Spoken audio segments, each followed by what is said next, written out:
मी आता उभा आहे मनमाड शहरापासून जवळ असलेल्या पानेवाडी भागातील हिंदुस्थान पेट्रोलियम कंपनीच्या इंधन प्रकल्पाजवळ आपण बघू शकतात का इथे जो राज्यभरात तो जो इंधन पुरवठा केला जातो तो सुरळीतपणे सुरू आहे.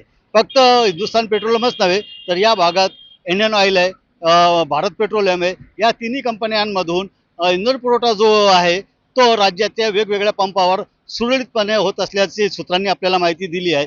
एकीकडे जर कंपन्यांमधून इंधन पुरवठा सुरळीत होत असेल तर मग अनेक ठिकाणी पंप ड्राय का झालेले आहे, कुठे डिझेल मिळत नाही तर कुठे पेट्रोल मिळत नाही, अशी परिस्थिती निर्माण झालेली आहे. हा काय गोंधळ आहे असं वाहनधारकांना पडलेला हा प्रश्न आहे. गेल्या काही दिवसापासून मनमाडसह नाशिक जिल्ह्यातील अनेक पंपावर डिझेलची उपलब्ध नसल्यामुळे वाहनधारकांचे मोठ्या प्रमाणात हाल होत आहे. विशेषतः आता शेतीची मशागतीचे काम सुरू झालेले आहे, शेतकऱ्यांना डिझेलची जास्त गरज आहे. अशा वेळेला पंपावर डिझेल मिळत नाहीये.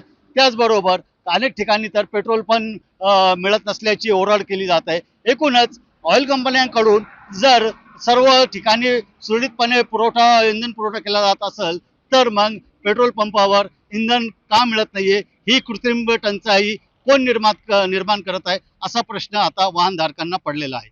बबू शेख, न्यूज 18 मराठी, मनमाड, पानेवाडी.